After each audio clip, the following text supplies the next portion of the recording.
শ্রদ্ধেয় এখানে উপস্থিত আছেন আমার অত্যন্ত কাছের অত্যন্ত শ্রদ্ধেয় এখানকার প্রার্থী মাতিন সাহেব উপস্থিত আছেন এখানে ব্লকের নেতৃত্ববৃন্দ, ছাত্র যুব নেতৃত্ববৃন্দ, বিভিন্ন পঞ্চায়েত জেলা পরিষদ সমিতির নেতৃত্ববৃন্দ, সবাইকে যথাযোগ্য শ্রদ্ধা সম্মান জানিয়ে জুতার কথা বলছি।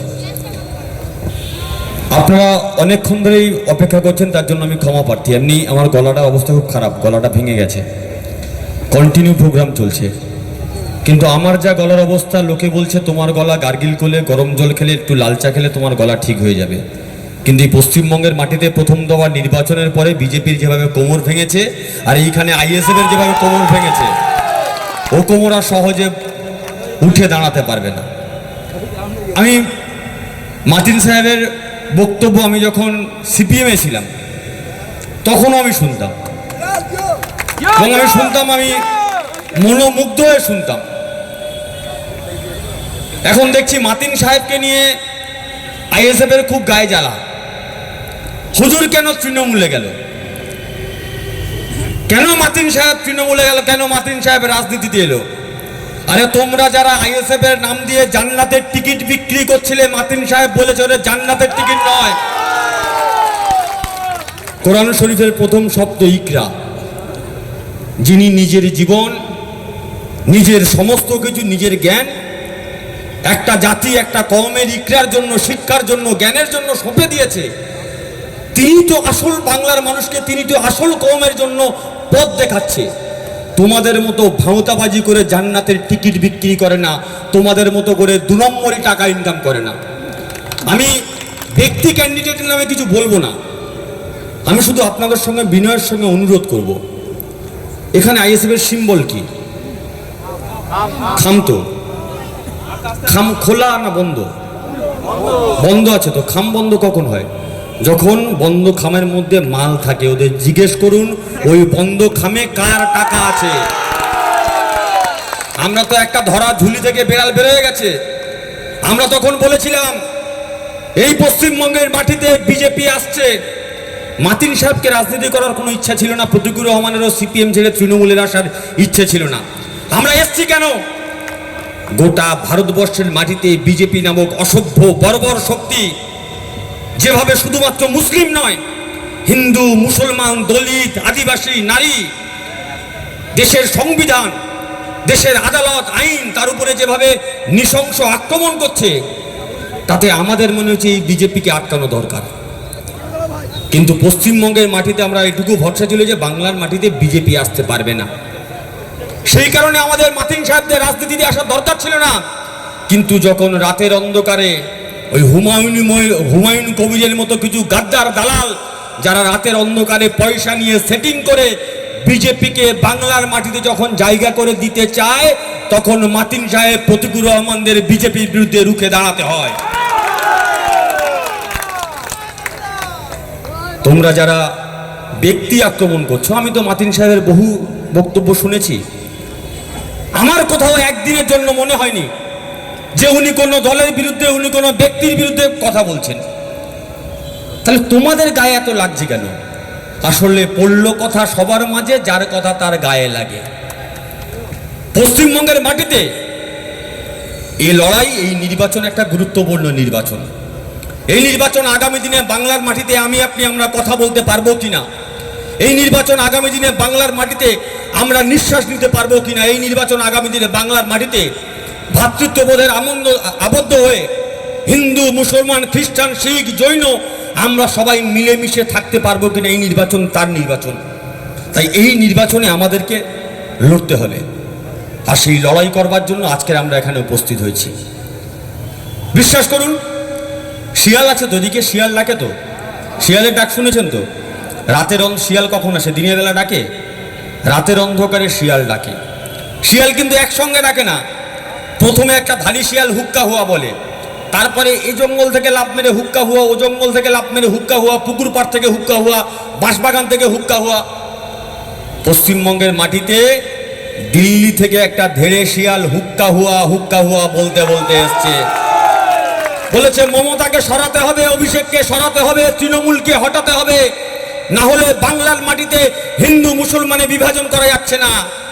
সঙ্গে সঙ্গে বাঁশবাগান থেকে একটা ধেড়ে শিয়াল সিপিএম বলল হুক্কা হুয়া, আমিও আছি, মমতাকে হটাতে হবে। পুকুরপাড় থেকে গর্ত থেকে বেরিয়ে আইএসএফ শিয়াল বলল হুক্কা হুয়া, আমিও আছি, হটাতে হবে। কংগ্রেস বলল হুক্কা হুয়া, আমিও আছি, হটাতে হবে। আমরা বলছি রাতের অন্ধকারে শিয়ালরা হুক্কা হুয়া করে, আর হুক্কা হুয়া করতে করতে শিয়ালের কাজ কি? রাত্রেবেলা এসে আপনার খড় থেকে, হাঁসখড় থেকে হাঁস মুরগি চুরি করে নিয়ে চলে যাওয়া। আজকের সমস্ত শিয়াল এক হয়েছে বাংলার মানুষের গণতন্ত্র চুরি করবার জন্য। আমরা বলছি শিয়াল যতই চিৎকার করো, তোমরা রাতে ছাড়া বেরোতে পারো না। আর তোমাদের মোকাবিলা করবার জন্য আমাদের কথা ছেড়া দিন, বাংলার একটা বাঘিনী মমতা ব্যানার্জি যথেষ্ট তোমাদের মোকাবিলা করবার জন্য। আমরা প্রস্তুত আছি মোকাবিলা করবার জন্য। কি চলছে গোটা দেশ জুড়ে, গোটা বাংলা জুড়ে? একদিকে দাঁড়িয়ে শুভেন্দু বলছে এ বাংলার মাটিতে কোনো জেহাদি মুসলমান রাখবো না, শুনেছেন না? বলেছে বিধানসভাতে কোনো মুসলমান বিধায়ক রাখবো না, শুনেছেন না? আর উল্টো দিকে দাঁড়িয়ে হুমায়ুন কবির মুর্শিদাবাদে বলছে আমি মুর্শিদাবাদে কোনো হিন্দু রাখবো না, শুনেছেন না? এ বলছে মুসলমান রাখবো না, এ বলছে হিন্দু রাখবো না। আর আমরা তৃণমূল কংগ্রেস, আমরা মমতা ব্যানার্জি বলছে এই বাংলার মাটিতে মাতুন সাহেব জিতলে, চতুর্থবারে মমতা ব্যানার্জি এলে এই বাংলার মাটিতে কোনো কাঁচা বাড়ি রাখবো না, সমস্ত বাড়ি পাকা করে দেবো। এসো রাজনীতির ময়দানে হিন্দু মুসলমান ছেড়ে দিয়ে আলোচনা করি, বাংলার মানুষের পাশে কে থাকবে, বাংলার যুবকদের পাশে কে থাকবে, বাংলার খেটে খাওয়া মেহনতি মানুষের পাশে কে থাকবে, বাংলার মা বোনেদের পাশে কে থাকবে বলো? আমাদের রাজ্যের মুখ্যমন্ত্রী মমতা ব্যানার্জি 10টা প্রতিশ্রুতি দিয়েছে। 1 নম্বর প্রতিশ্রুতি বলেছে আমি বাংলার মাটিতে এলে বাংলার সমস্ত মা বোনেদের জন্য। উনি একবারও বলেনি সিপিএম বিজেপি কংগ্রেস তৃণমূল, উনি একবারও বলেনি হিন্দু মুসলমান খ্রিস্টান জৈন শিখ, উনি একবারও বলেন, উনি বলেছে সমস্ত মা বোনেদের জন্য লক্ষ্মীর ভান্ডারের ব্যবস্থা করব, যতদিন আমরা থাকবো ততদিন ব্যবস্থা করব, এটা আমাদের গ্যারান্টি। 2 নম্বর প্রতিশ্রুতি দিয়েছে সমস্ত বাড়িতে পানীয় জলের ব্যবস্থা করব। 3 নম্বর প্রতিশ্রুতি দিয়েছে এ বাংলার মাটিতে আমরা অসংখ্য হসপিটাল তৈরি করেছি, প্রতিটা জেলাতে জেলাতে সুপার স্পেশালিটি হসপিটাল তৈরি করেছি, কিন্তু তারপরেও আমাদের মনে হচ্ছে প্রত্যন্ত গ্রাম থেকে যে মানুষটা ব্লকে আসে অনেক সময় পয়সার জন্য সময়ের জন্য আসতে পারে না।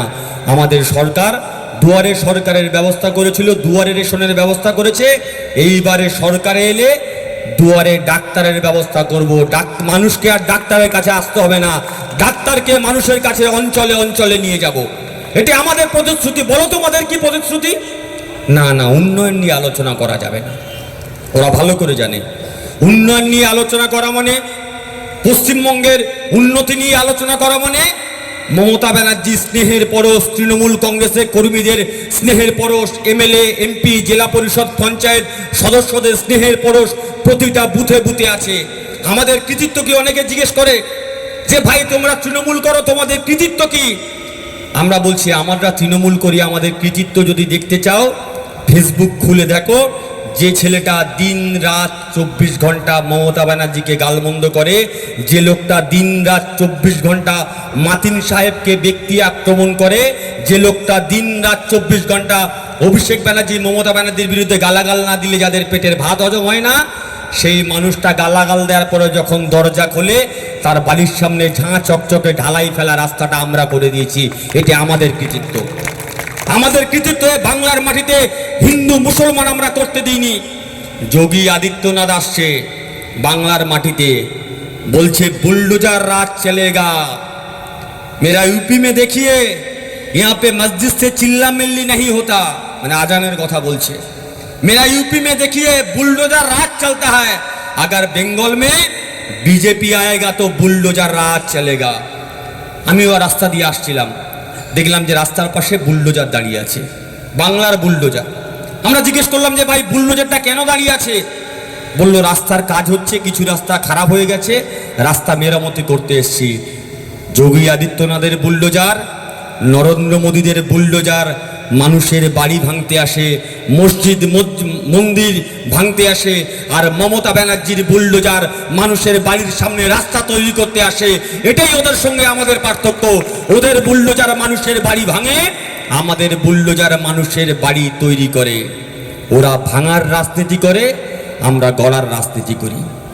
এই ভাঙা গড়ার খেলার মধ্যে আপনাকে ঠিক করতে হবে আপনি কোন পক্ষে থাকবেন, ভাঙার পক্ষে থাকবেন না গড়ার পক্ষে থাকবেন। যদি গড়ার পক্ষে থাকেন, যদি বাংলাকে গড়তে চান, যদি বাংলাকে নতুন রূপে গড়তে চান, তাহলে মাতিন সাহেবের হাতটা শক্ত করে ধরুন। উনি আপনাদের আগামী দিনে দিশা দেখাবেন, উনিও আপনাদের হাতটা শক্ত করে ধরে রাখবে। তাই এই লড়াই বাংলার মাটিতে যখন আমরা লড়তে যাই, ও ভালো করে জানে উন্নয়নের কথা বললে হবে না, তাই হিন্দু মুসলমান খেলো। গোটা বাংলাকে আজকের ভাগাড়ে পরিণত করতে চাইছে বিজেপি, আইএসএফ, সিপিএম মিলে। আর সেই ভাগাড়ের শকুন হয়ে গাছের ডালে বসে আছে। আর শকুনের একটা বাচ্চা আছে, বলছে মা রোজ তো আমি ওই পচা ইঁদুর দিচ্ছ, পচা মাছ দিচ্ছ, ওতে আমার পেট ভরছে না, আমি একটু মানুষের মাংস খেতে চাই। কোথায় পাবো মানুষের মাংস? বললো মানুষের মাংস কোথায় পাই, দাঁড়া ব্যবস্থা করছি। বাবা শকুন মা শকুন উড়ে চলে গেল মানুষের মাংসর খোঁজে। সারাদিন খুঁজে দু টুকরো মাংস ঠোঁটে করে নিয়ে চলে এলো বাসায়। বাচ্চা আবার চিৎকার করে কাঁদছে যে মা তোমার কাছে চাইলাম আমি মানুষের মাংস, তুমি নিয়ে এলে আমার জন্য একটা শূকরের মাংস আর গরুর মাংস আমি খাবো না। বললো চিন্তা করিস না, সব ব্যবস্থা হয়ে যাবে। মানুষজন যখন ঘুমিয়ে পড়লো সবাই দরজা বন্ধ করে, যখন রাত গভীর হলো, শকুন তখন দু টুকরো মাংস নিয়ে একজন গেল মন্দিরের সামনে, একজন গেল মসজিদের সামনে। মন্দিরের সামনে ফেললো গরুর মাংস আর মসজিদের সামনে ফেললো শূকরের মাংস। পরদিন সকালে যখন দরজা খুললো, যে বাংলার মাটিতে একসঙ্গে মানুষ উচ্চারিত করত মোরা এক বৃন্তে দুটি কুসুম হিন্দু মুসলমান, যে বাংলার মাটিতে একসঙ্গে মানুষ উচ্চারণ করত আমি তোমার বটেরই ঝুড়িতে সুতো বাঁধি, তুমি আমার পীরের দরগায় চিরাগ জ্বালো, আমার স্তোত্র পাঠ তোমাকে ডাকে, তোমার আজান আমাকে খুঁজে বেড়ায়। সেই বাংলায় এক ভাই অপর ভাইয়ের বিরুদ্ধে বললে এই নিশ্চয়ই ওদের কাজ, ওরা তোমার মন্দিরকে নষ্ট করতে চাইছে, ওরা তোমার মসজিদকে নষ্ট করতে চাইছে, ওরা তোমার ধর্মকে শেষ করতে চাইছে, বাড়ি থেকে যা আছে বের করো। বাড়ি থেকে লাঠি দা কুড়ুল যা নিল সবাই একে অপরের বিরুদ্ধে রাস্তায় নেমে পড়লো। যখন দাঙ্গা হলো দেখলো গোটা রাস্তা রক্তে লাল হয়ে গেছে, অসংখ্য মানুষের শরীর ওই গলির মধ্যে পড়ে আছে। শকুন কিন্তু গাছের ডালে বসে বসে মজা দেখছে। যখন অসংখ্য মানুষের লাশ গলির মধ্যে পড়ে আছে, শকুন তখন বাচ্চাকে বলল ওই দেখ সবাই চলে গেছে, এবার গলির মধ্যে শুধু কিছু নিথর শরীর রক্তে ভেজার শরীর পড়ে আছে, যত খুশি মনের সুখে মানুষের মাংস খাও। আমি গল্পটা বললাম এই কারণে, এই গল্পে শকুনের বাচ্চা পশ্চিমবঙ্গে, সেই শকুনের বাচ্চার নাম হচ্ছে বিজেপি। আর শকুনের বাবার নাম যদি শুভেন্দু অধিকারী হয়, শকুনের মায়ের নাম হচ্ছে হুমায়ুন কবির। যারা মন্দির মসজিদের নামে রাজনীতি করতে চাইছে, যারা আমাদের ভাইয়ের বিরুদ্ধে লড়াই লাগাতে চাইছে। তাই এই সময়কালে দাঁড়িয়ে আমাদের এই লড়াই দেখেননি হুমায়ুনের ওই ভিডিও, বলছে 1000 কোটি টাকা দাও, আমি বাবরি মসজিদের নামে মানুষকে জড়ো করব, আর যদি ভোটে জিতে যাই তাহলে বিজেপিকে সমর্থন করব। জিজ্ঞেস করুন আইএসএফ এর যিনি ক্যান্ডিডেট, আমার ভাইকে জিজ্ঞেস করুন যে ভাই তুমি এখানে আইএসএফ এর ভোট চাইছো, বলো আইএসএফ নন্দীগ্রামে কেন ক্যান্ডিডেট দিয়েছে?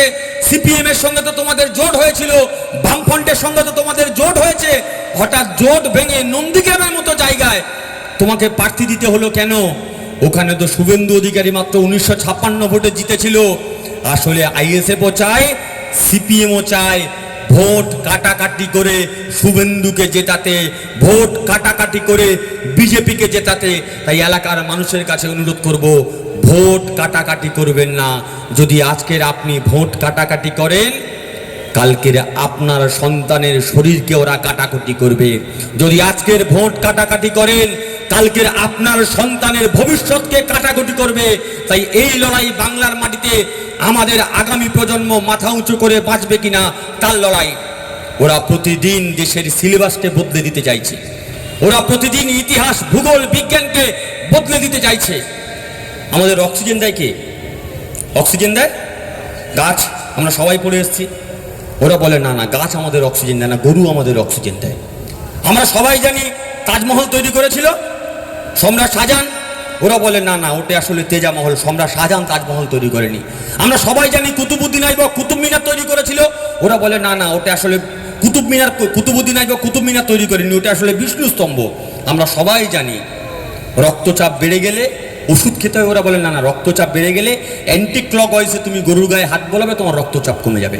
আমরা সবাই জানি কোভিড হলে, করোনা হলে, ক্যান্সার হলে ওষুধ খেতে হয়, কেমো দিতে হয়। ওরা বলে না না, কোভিড হলে, ক্যান্সার হলে ওষুধ খাওয়ার কোনো দরকার নেই, সকাল সকাল খালি পেটে একটু চন্দনের ফোঁটা দিয়ে গোমূত্র পান করলে তোমার কোভিড ক্যান্সার সেরে যাবে। এখন এই কথাটা শুনে অনেকে হাসছেন, ভাবছেন কি বলছে। আপনি একবার মনে মনে চিন্তা করুন, চোখটা বন্ধ করে। আজ থেকে 10 বছর, 5 বছর, 7 বছর পর ওই যে ছোট্ট বাচ্চা যে বসে আছে, ও চিৎকার করে করে এই পড়াগুলো পড়ছে। গাছ আমাদের অক্সিজেন দেয় না, গরু আমাদের অক্সিজেন দেয়, গরুর দুধে সোনা পাওয়া যায়। আপনি বলবেন কি পড়ছিস, বলে বইয়ে লেখা আছে বই পড়ছি। আপনি দেখবেন বই ওই কথাগুলোই লেখা আছে। আপনি বলবেন বইয়ে না ভুল লেখা আছে, বইটা তুমি বন্ধ করো। কিন্তু ওর তো পরীক্ষা আছে, ও বাড়ির মধ্যে গিয়ে আবার জোরে চিৎকার করে করে ওই পড়াগুলোই পড়বে। আপনি তখন বিরক্ত হয়ে রেগে গিয়ে আপনার সন্তানের হাত থেকে বইটা কেড়ে নিয়ে চোখটা লাল করে সন্তানের দিকে আঙুল তুলে বলবেন বইটা বন্ধ কর, বইয়ে ভুল লেখা আছে। সেদিন আপনার বাড়ির ওই ছোট্ট সন্তানটা যদি আপনার চোখে চোখ রেখে প্রশ্ন করে, যেদিন বিজেপির সরকার আমাদের এই সিলেবাসটা বদলে দিচ্ছিল, সেদিন তুমি কেন সরকারের দিকে আঙুল তোলনি? আজকে আমি বাচ্চা ছেলে, আমার দিকে আঙুল তুলছো, উত্তর দিতে পারবেন তো আপনার ওই ছোট বাচ্চাটার চোখের দিকে তাকিয়ে? তাই লড়াইটাকে বলো আমাদের লড়াই না, লড়াইটা কেবল তৃণমূল কংগ্রেসকে জেতানোর লড়াই না। লড়াইটা আগামী দিন ওই বাচ্চাটা এই বাংলার মাটিতে, এই দেশের মাটিতে মাথা উঁচু করে বাঁচতে পারবে কিনা, ঠিক ইতিহাস শিখবে কিনা, লড়াইটা তার লড়াই। তাই এই লড়াই ঐক্যবদ্ধ হয়ে আমাদের সবাইকে লড়তে হবে। এই লড়াই আমাদেরকে লড়বার জন্য, এই লড়াই যখন লড়তে যাই ওরা তখন ভয় দেখায়, সোজা বাচ্চা বন্না গব্বার আ যায়গা। আমরা বলছি এটা বাংলা, পুষ্পা ঝুঁকেগা নেই। মাতৃ সাহেব হয়তো জানেন না, সিনেমা দেখেন না, কিন্তু যারা সিনেমা দেখেন সিনেমার ডায়লগ পুষ্পা ঝুঁকেগা নেই, এটা বাংলা। মমতা ঝুঁকেগা নেই। পশ্চিমবঙ্গের মাটিতে তোমরা যারা এসআইআর এর নাম করে আমাদের নাম কেটেছো, তোমরা যারা আমাদের থেকে আমাদের মাটিকে ভোলাতে চাইছো, তোমরা যারা আমাদের থেকে আমাদের বাপ ঠাকুরদার কবরকে ভোলাতে চাইছো, তোমরা যারা আমাদের থেকে আমাদের আকাশকে ভোলাতে চাইছো, কান খুলে শুনে রেখে দাও, বাংলার মানুষ যদি খেপে যায় তোমাদের বাপের নামও ভুলিয়ে দেবে বাংলার মানুষ। তার জন্য বাংলার মানুষ প্রস্তুত হচ্ছে। দেখতে পাচ্ছেন না, ইডি সিবিআই কেন্দ্রীয় বাহিনী পাঠাচ্ছে। সব কেন পাঠাচ্ছে? ভয় পাবেন না। তৃণমূল কংগ্রেসের কর্মীদের কাছে অনুরোধ করব, ভয় পাবেন না। দেখবেন পাড়ায় বাচ্চারা যখন, দুটো বাচ্চা যখন মারামারি করে, একটা বাচ্চা বিরাট হাম্বড় হয়, তোকে দেখে নেবো, বুঝে নেবো, মারবো। যখন গিয়ে চাটি খায়, খাওয়ার পরে যখন দেখলো যে না পাচ্ছি না, তখন কি বলে, দেখবি আব্বাকে ডেকে নিয়ে আসবো, দেখবি বাবাকে ডেকে নিয়ে আসবো। আছে না এরকম ছেলে? বিজেপি ঠিক তেমন, বাংলার মাটিতে মারবো, কাটবো, ধরবো। যখন দেখছে মাঠে 10 গোল খেয়ে গেছে, তখন গিয়ে বাবার কাছে বলছে বাবা পারছি না, আমার সঙ্গে চলো। বাবা বলছে চিন্তা নেই, নির্বাচন কমিশনারকে পাঠাচ্ছি, ইডিকে পাঠাচ্ছি, সিবিআইকে পাঠাচ্ছি, এনআইএকে পাঠাচ্ছি, হাইকোর্ট ডিপার্টমেন্টকে পাঠাচ্ছি, যদি তাতেও না হয় 16টা রাজ্যের মুখ্যমন্ত্রীকে পাঠাচ্ছি, প্রধানমন্ত্রীকে পাঠাচ্ছি, স্বরাষ্ট্রমন্ত্রীকে পাঠাচ্ছি। মমতা ব্যানার্জিকে জব্দ করতে হবে। আমরা বলছি বাংলার অলিতে গলিতে আওয়াজ উঠেছে, যতই পাঠাও ইডি, বাংলায় আবার আসবে দিদি। যতই আনো সিবিআই, বাংলায় আবার আসবে দিদি ভাই। যতই নাড়ো কলকাঠি, গুটি গুটি পায়ে নবান্নে আবার যাবে হাওয়াই চটি। কেউ আটকাতে রাখতে পারবে না, শুধুমাত্র সময়ের অপেক্ষা। আর আমরা আশ্বস্ত করে যাচ্ছি, অনেকগুলি প্রতিশ্রুতির মধ্যে আমাদের আরো একটা প্রতিশ্রুতি আছে।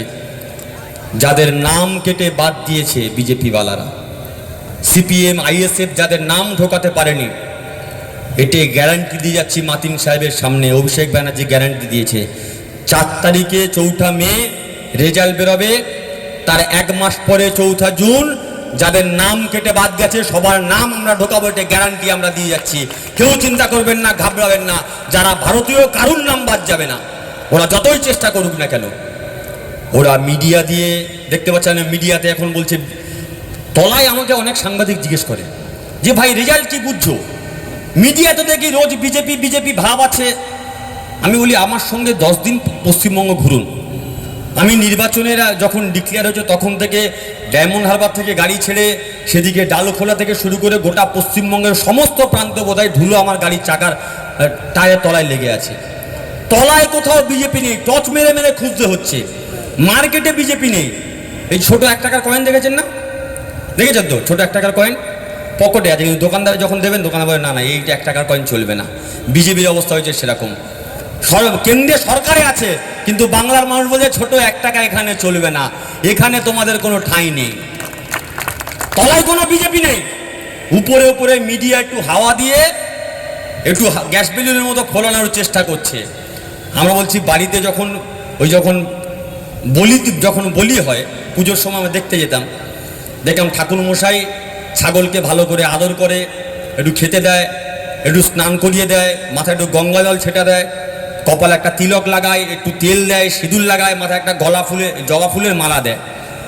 ছাগল মনে মনে ভাবছে, পাঁঠা মনে মনে ভাবছে আমাকে বোধহয় হেভি খাতির করছে। পাঁঠা তো জানেন না রাত 2টো বাজলে জয় মা ব্যাহ করে আওয়াজ হবে। সেরকম পশ্চিমবঙ্গের মাটিতে কিছু পাঁঠা মনে মনে ভাবছে বিজেপি আমাকে খুব খাতির করছে, আর ভাবছে আমি মুখ্যমন্ত্রী হব। আমরা বলছি বিজেপি তোমাকে খাতির করছে না, ওই বলি দেওয়ার জন্য প্রস্তুত করছে তোমাকে, তুমি প্রস্তুত থাকো। ওরা মিডিয়ার ভয় দেখাক, ওরা কেন্দ্রীয় বাহিনীর ভয় দেখাক, ওরা জমায়েতের ভয় দেখাক, তৃণমূল কংগ্রেসের কর্মীদের কাছে অনুরোধ করব, ওদের চোখে চোখ রেখে বলে দিন तादाद भी तुम्हारा है और ये लश्कर भी तुम्हारा, तुम झूठ को सच लिख दो, ये अखबार भी तुम्हारा है। मैं जानता हूं कि अंधेरा बहुत है, लेकिन इस अंधेरे की जिगर को चीर के एक न एक दिन एक नूर जरूर आएगा। अगर तुम इंग्रेज बनना चाहते हो तो भगत सिंह भी जरूर आएगा, তুমি যদি ইংরেজ হতে চাও, তুমি যদি তোমার ওই বুটের শব্দে এই বাঙালির কণ্ঠস্বরকে দমন করতে চাও, এতে সেই বাংলা তোমাদের বাপ ঠাকুরদারা যাদের দালালি করত তাদের লাথ মেরে বাংলা থেকে ভাগানো হয়েছিল। আবার যদি তুমি দিল্লি থেকে বাংলা দখলের স্বপ্ন দেখতে আসো, আমাদের বাপ ঠাকুরদারা যা করেছিল আমরাও সেটাই করব। আর বাংলার মানুষ বলা শুরু করেছে, তুম তো ঠেরো পরদেশি সাথ क्या निभाओगी, 4 তারিখের পরে সুভা পহলে গাড়ি সে তুম তো নিকাল যাওগি। তাই তোমাদের ভোট দিয়ে কোনো লাভ নেই। আর 4 তারিখের পরে যে শুভেন্দু বড় বড় ডায়লগ মারছে ওকে গাইতে হবে, परदेसी परदेसी जाना नहीं, मुझे छोड़ के जाना नहीं। একা তুমি থাকবে, কোনো পরদেশি তোমার সঙ্গে থাকবে না, তোমাকে কাঁদতে হবে।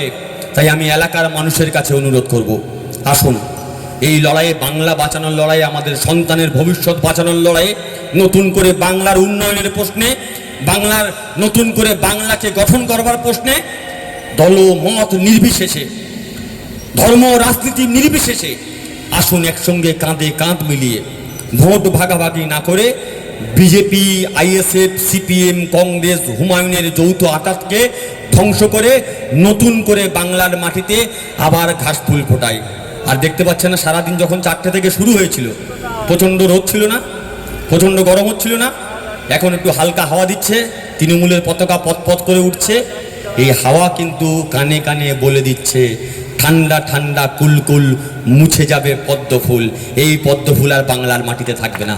তাই আসুন সবার কাছে অনুরোধ করছি, আগামী দিনে এই কেন্দ্রে মাতিন সাহেবের কত নম্বরে আছে? না, 1 নম্বরে আছে।